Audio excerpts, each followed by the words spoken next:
और उस सत्य को जान करके उसके साथ तद्रूप हो जाना, उसके साथ अनुसूत हो जाना, यानी मिल जाना, तो समझ लो फिर उसका संग हो गया। लेकिन अब उस सत्य को कहां ढूंढे, कहां मिलेगा, कैसा है, कौन गुण धर्म है उस सत्य के, ये बड़ी विडंबना की बात है। क्योंकि जहां तक भी दृष्टि जाती है ये तो सब बढ़ने और मिटने वाला है। यहां सब कुछ बदलता है, सब परिवर्तनशील है।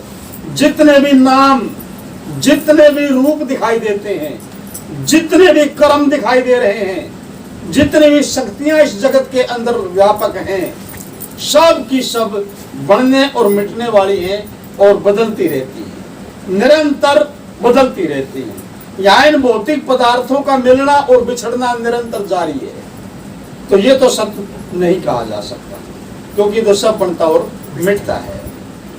इसलिए महापुरुषों ने कहा, नाम ते रूप कर्म शक्ति नजर इन आदि छड़ के यार देखो, इनको छोड़ो, क्योंकि ये असत्य है, ये अनित्य है, ये सब बनने और मिटने वाला है। इसे सत्य नहीं कहा जा सकता, ये सत्य नहीं है। यहाँ पर मौसम बदलते रहते हैं, यहाँ फसलें बदलती हैं, यहाँ ऋतुएं बदलती रहती हैं। जितने भी रूप हैं, बचपन का रूप जवानी में नहीं है, जवानी का रूप बुढ़ापे में नहीं है, बुढ़ापे का रूप मृत्यु के बाद भी नहीं रहता। बचपन स्थिर नहीं है, वो जवानी में परिवर्तित हो जाता है, जवानी बुढ़ापे में लीन हो जाती है, और बुढ़ापा भी नहीं रहता, वो मृत्यु के अंदर समा जाता है। ये भी असत्य है, ये भी नित्य नहीं है, ये अनित्य है। अब आप जागृत में बैठे हो और जागृत का स्थूल आपका ये 5 तत्व का बना हुआ है, लेकिन कई महापुरुष जी को 35 तत्वों का भी मानते हैं, ठीक है। और जागृत आपकी अवस्था है, लेकिन जब आप सोते हो तो ये जागृत भी मिट गई, जागृत का भी नाश हुआ। जब जागृत ही सत्य नहीं है तो ये जागृत का स्थूल शरीर भी असत्य है, ये भी सत्य नहीं है, ये भी एक दिन मिटेगा। शोपन में गए, 17 तत्व का लिंग शरीर आपका शोपन का है, 5 ज्ञान इंद्रिय, 5 कर्म इंद्रिय, 5 प्राण मन और बुद्धि, ये 17 तत्व सपने के अंदर काम करते हैं। सूक्ष्म शरीर है, यानी वस्तु होती नहीं और आपको दिखाई देती है। नाना प्रकार के भोग बिना ही वस्तु को आप सौपन के अंदर भोगते हो।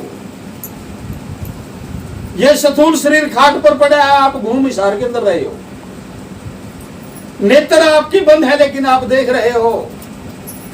ये सारी कलाबाजी सूक्ष्म शरीर की है। और जब गहरी नींद सकोपत के अंदर गए तो स्वप्न का भी नाश हो जाता है। तो जब स्वप्न भी असत्य सिद्ध हुई तो स्वप्न का सूक्ष्म शरीर भी असत्य है, ये भी सत्य नहीं है। और सकोपत के अंदर बेहोशी के हालात में या समाधि लगा करके समाधिष्ट हुए घंटे, 2 घंटे, 4 घंटे, और फिर आंख खुली, वो सकोपत भी नहीं रही, तो कारण शरीर भी मिथ्या हुआ, सकोपत भी मिथ्या हुई। तो ना जागृत सत्य है, ना स्वप्न सत्य है, और ना ही सकोपत सत्य कही जा सकती। ना ये स्थूल शरीर सत्य है, ना सूक्ष्म शरीर सत्य है, ना ही कारण शरीर सत्य है। फिर वो सत्य क्या है? कहाँ ढूंढे, कैसे पाया जाए, कैसे उसके साथ मिले? तभी तो हम सत्संगी बनेंगे ना।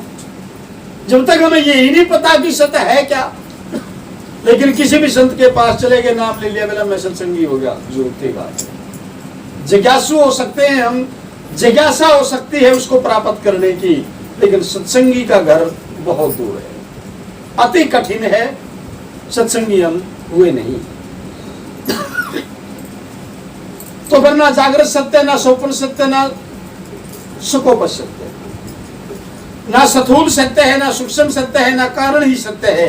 तो फिर सत्य क्या है? उस सत्य को केवल वही जाना सकता है जो उसका भेदी है, जो उसको जानता है। अनजान उसको नहीं जाना सकता। इसलिए कबीर साहब ने कहा, सत्संगी बनना कठिन मेरा भाई, अरबों खरबों मेरे कोई बिरला पाई। कितना उत्तम प्रमाण है महापुरुष का कि सत्संग बनना बहुत दुहेली है, बहुत दुहेली बात है ये। अरबों का, हजारों लाखों में भी नहीं। कबीर साहब कहते हैं अरबों खरबों में कोई बिरला होगा। और प्रमाण दिए महापुरुषों ने, शैल शैल मानक नहीं।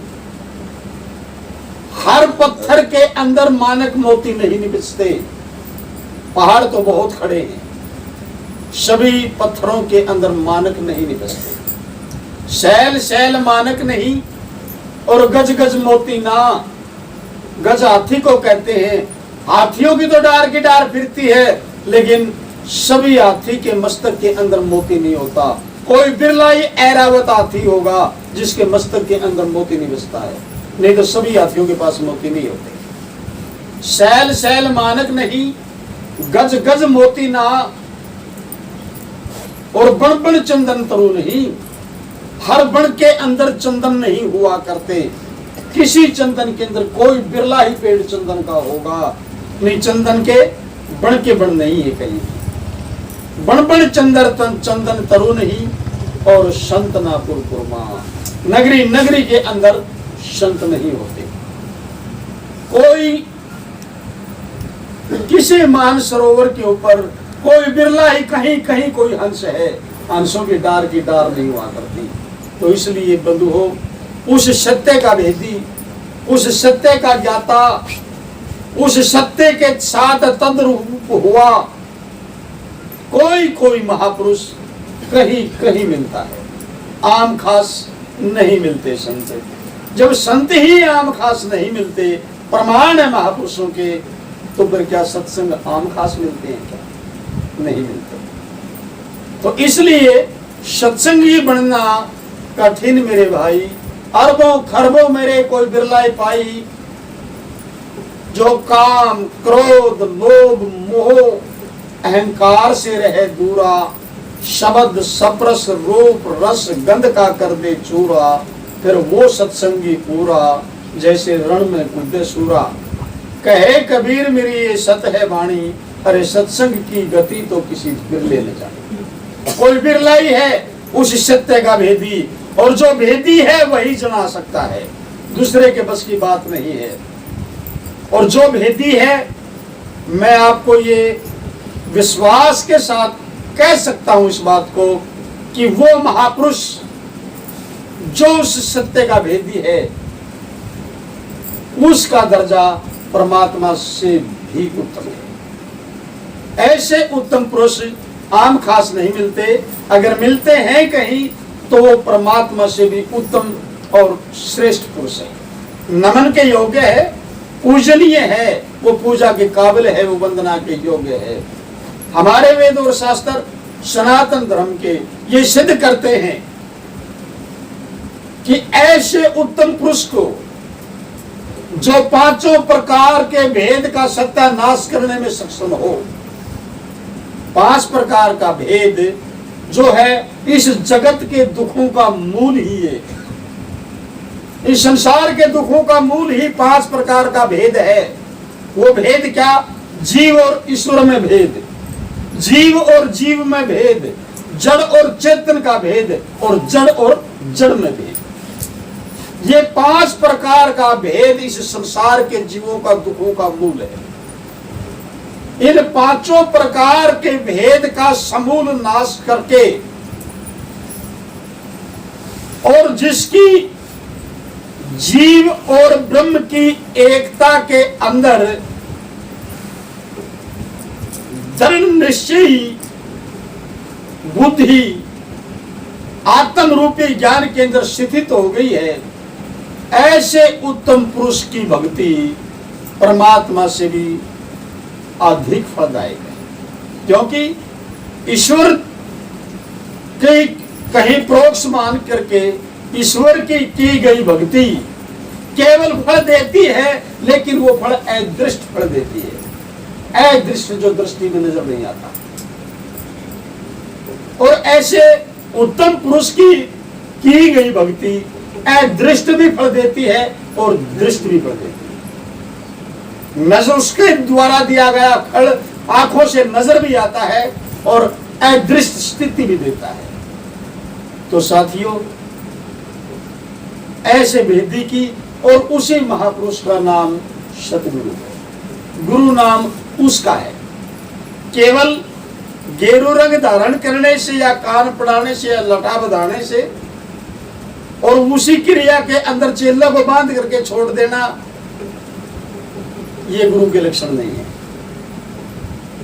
क्योंकि गुरु का कार्य जीव को आजादी देना है, उसके बंधनों को काटना है, उस जीव को बांधना काम गुरु का नहीं है। बंधा बंधाया तो ऊपर लेके तेरे पास आया था कि सदगुरु मेरे को आजादी दो, मेरे को मुक्त करो। मुक्त नाम आजादी का ही तो है, स्वतंत्रता का है। लेकिन गए तो खुलन के लिए थे, बंधे बंधाए तो गए थे, अराग और जुड़ के धर दिए किसी भी क्रिया के अंदर, किसी भेख के अंदर, किसी विशेष निशानी के अंदर नहीं। ये गुरु का धर्म नहीं है। तो साथियों, ऐसा उत्तम पुरुष साक्षात परमात्म स्वरूप है। मैं जिस महापुरुष का जिस लक्षणों से वर्णन कर रहा हूं और प्रारूप हमारे उत्तम महापुरुषों ने दर्शाया कि वो संत, वो महापुरुष एक सागर है। वो महापुरुष एक सागर है और जितने भी देवता हैं वो उसकी लहरें हैं, उसी सागर की लहर हैं। और उस सागर की उपमा करने से सभी लहरों की सिद्धि उसी सागर के अंदर होती है। इसलिए वो महापुरुष किसी और का नमन नहीं करता। वो महापुरुष किसका स्मरण करेगा? वो किसी और का भजन और स्मरण नहीं करता। उसका तो नमन अपने आप को, उसी का ही नमन है। वो किसका नमन करे, किसका स्मरण करे? क्योंकि लहर कैसे है? ऐसा श्रेष्ठ पुरुष जब अपने शरणागत जिज्ञासु के ऊपर अपने प्रेम की बरखा करता है, उस वक्त पर वो साक्षात विष्णु का स्वरूप है। वो महापुरुष जब अपनी कसौटी को पर शिष्य को लेकर के उसके उद्धार करने के निमित्त, उसका कल्याण करने के निमित्त जब उसके ऊपर ताड़ मारता है, तो उस टाइम वो साक्षात रुद्र का स्वरूप है। जिस वक्त वो महापुरुष अपने चंचल स्वभाव से क्रिया कर रहा है, उस वक्त वो साक्षात ब्रह्म स्वरूप है, वो ब्रह्मा का ही स्वरूप है। और जब अपने मुखार बिंद से एक एक रश्मि निकाल करके, प्रवचनों की एक एक रश्मि निकाल करके उसके भ्रम और संशयों का सत्यानाश करता है, तो साथियों उसके कर्म बंधनों को काटता है, तीन ताप की अग्नि को भी भस्म कर डालता है। उस वक्त वो महापुरुष उस सतगुरु को साक्षात सूर्य का स्वरूप देखो। और जब वो अपने आप के अंत शांत मुद्रा के अंदर स्थित है, वो साक्षात उसको चंद्रमा का स्वरूप देखो। और जब जीव के पापों का विनाश उसके हृदय के अंदर प्रवेश करके गुरु करता है, बंधु हो, उस वक्त वो साक्षात गंगा जैसा पवित्र तीर्थ है। तो इसलिए मैं कहूं कि ईश्वर की भक्ति से भी उत्तम भक्ति वो सतगुरु की, सतगुरु के समान कोई और भक्ति नहीं। इसलिए महापुरुषों ने अभी वाणी वेद का वाक बोला जा रहा था, पूजा मूलम क्या था? ध्यान मूलम गुरुर मूर्ति। वो जिज्ञासु के ध्यान का मूल है। ध्यान मूलम गुरुर मूर्ति, पूजा मूलम गुरुर पदम।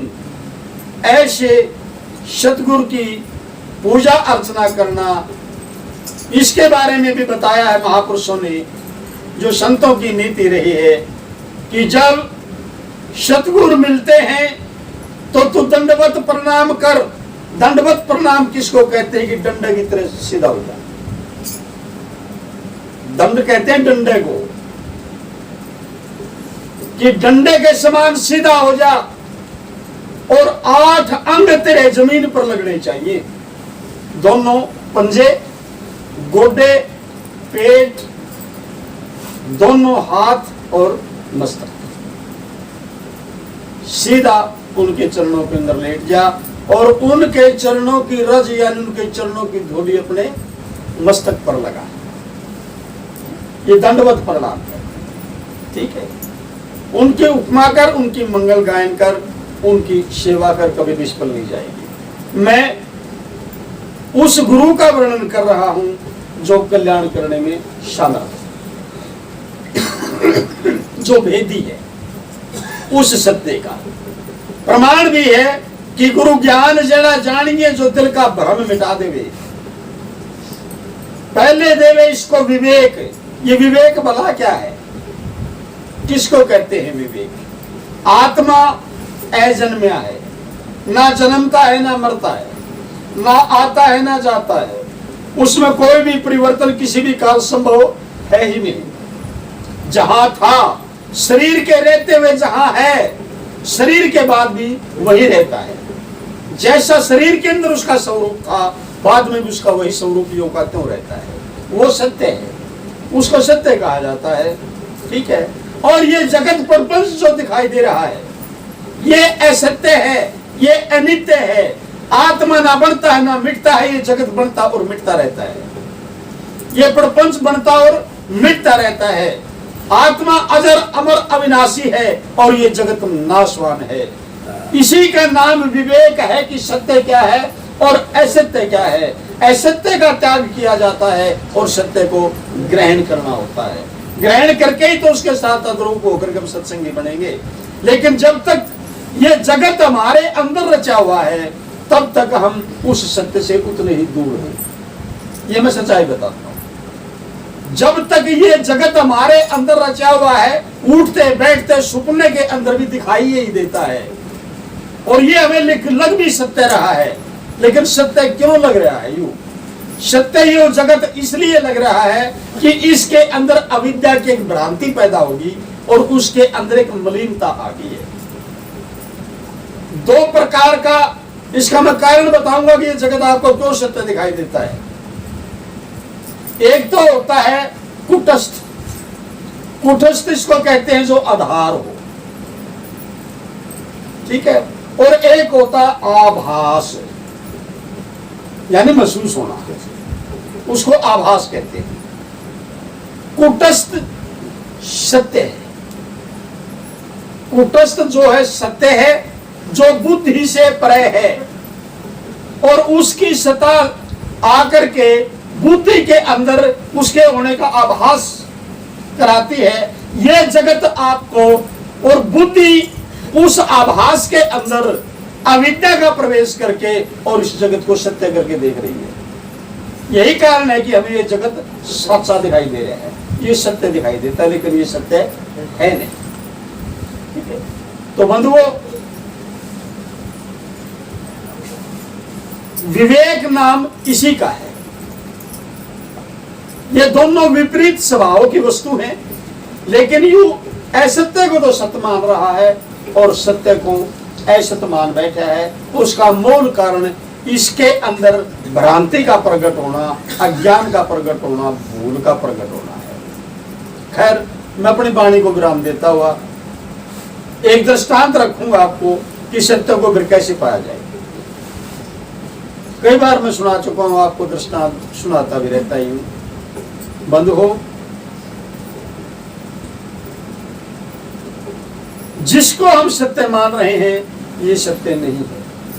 एक शिकारी घर से चला, तीर कमान उठाई और जंगल के अंदर घुस गया। उसने एक हिरण नजर आया डॉक्टर साहब, और वो हिरण गर्भवती थी, हिरणी थी। उसने उस हिरणी के बाण मारा, बाण निशाने के ऊपर लगा, बिलबिला उठी और ताते खून वो भागी हिरणी और वो शिकारी उसके पीछे दौड़ा। अपने जान बचाने के लिए वो हिरणी एड़े गेड़े देकर के उसकी आंखों से ओझल हो गई। कुछ दूर तो भागी और फिर एक बिड़े में जाकर के बेहोश हो गई। आगे भागने की गुंजाइश रही नहीं, उसकी तड़प रही थी।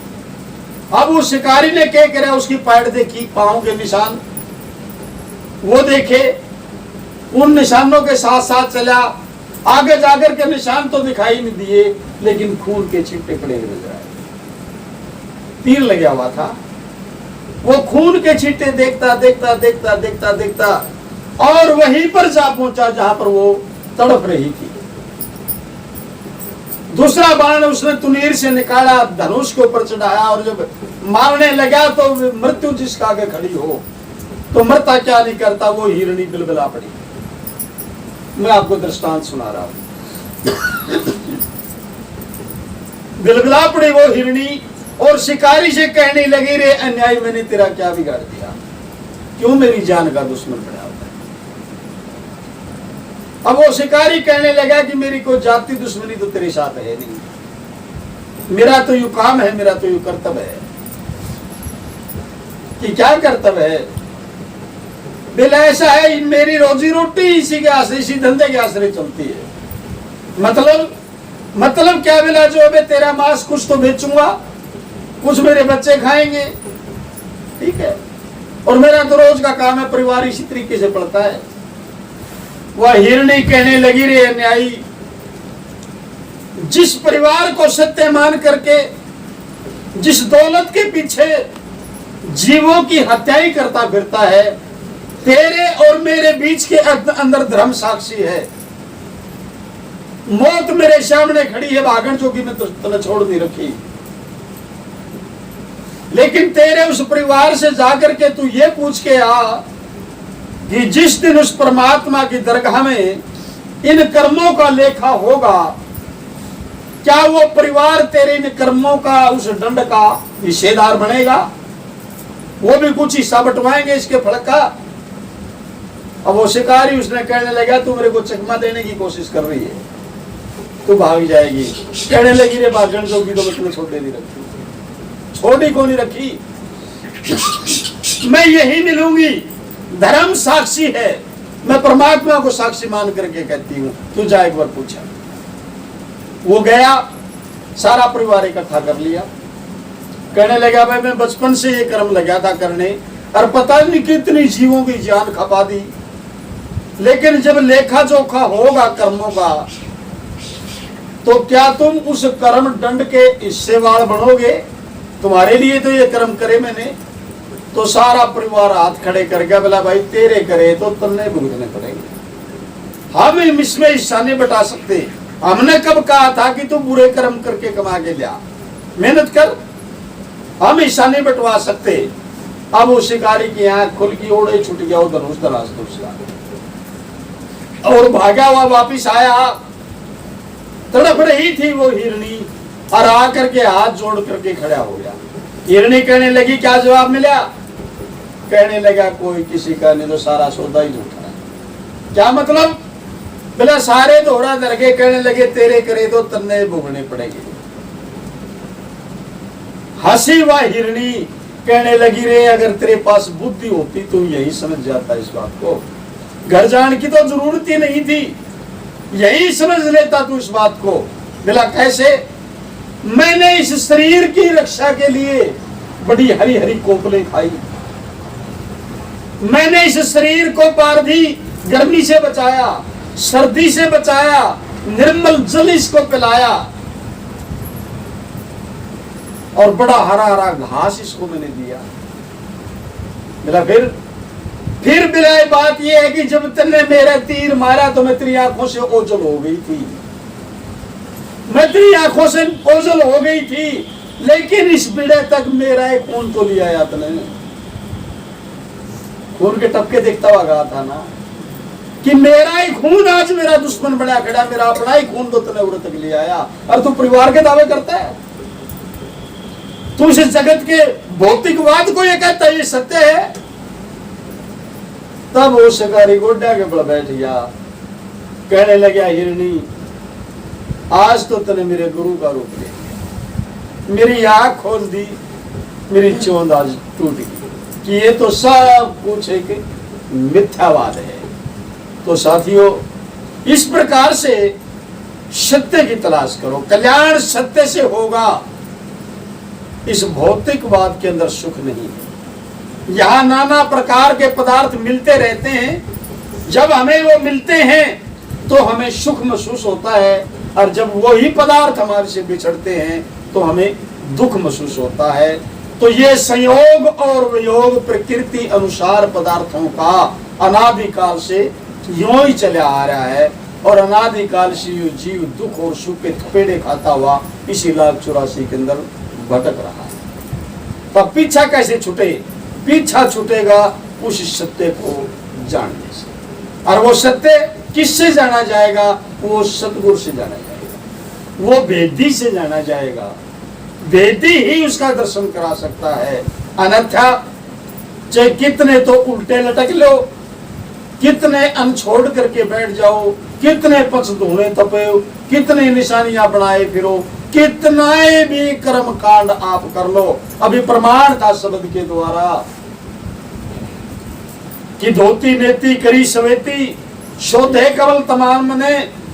धोती 4 आंगल की मखमल की कातर योगी सवेरे निकल के सोता है, सवेरे गुदा के रास्ते निकाल करके कमलों की सफाई करता है।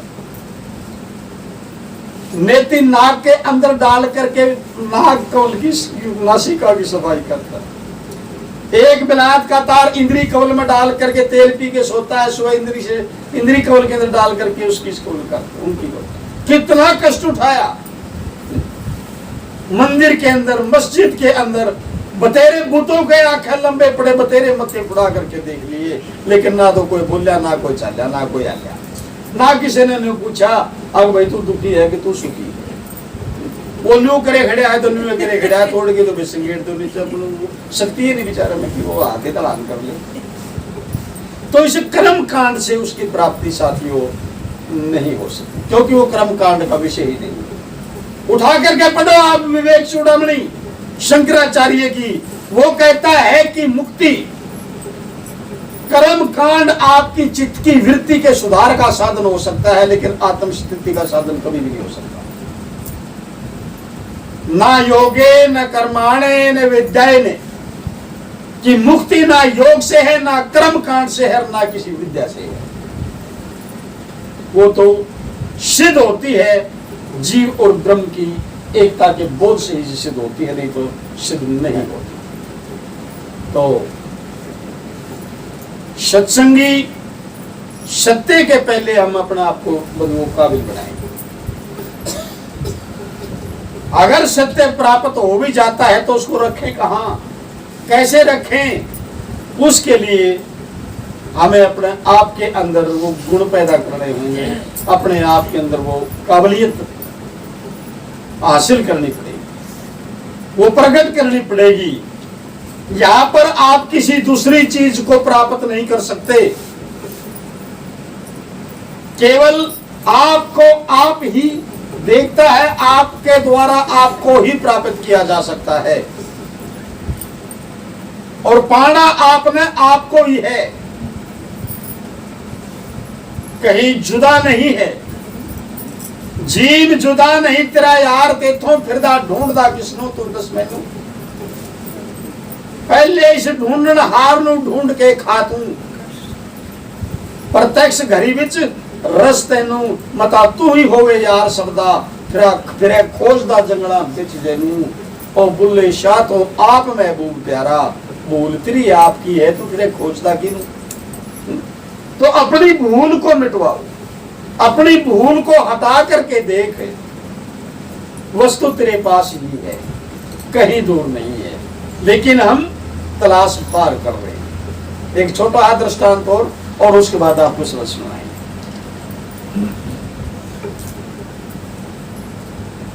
बंबई से एक सेठ चला और उसके पास 9 करोड़ का लाल था,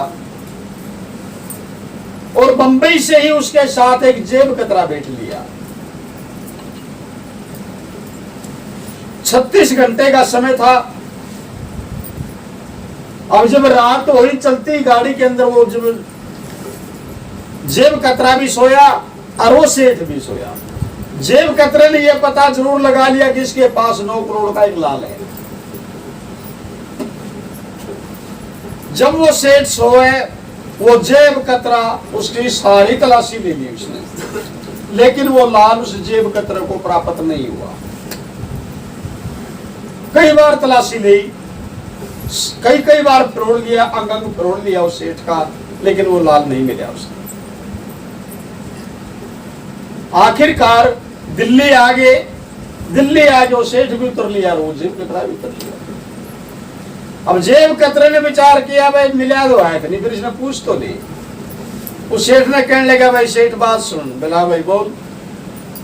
बोला यार मैं तेरे साथ जो बंबई से तेरे साथ ही चले आ रहा हूँ। बोला हाँ मेरा मैंने भाई चले आ रहा है, तुमने देख रहा था। बोला भाई सेठ तेरे पास जो है 9 करोड़ का लाल है। मैं बोला भाई बिल्कुल है। बोला दिखा सकता है? बोला हाँ वो काट के दिखा दिया। जेब कतरा कहने लगा भाई साथी बात यह है,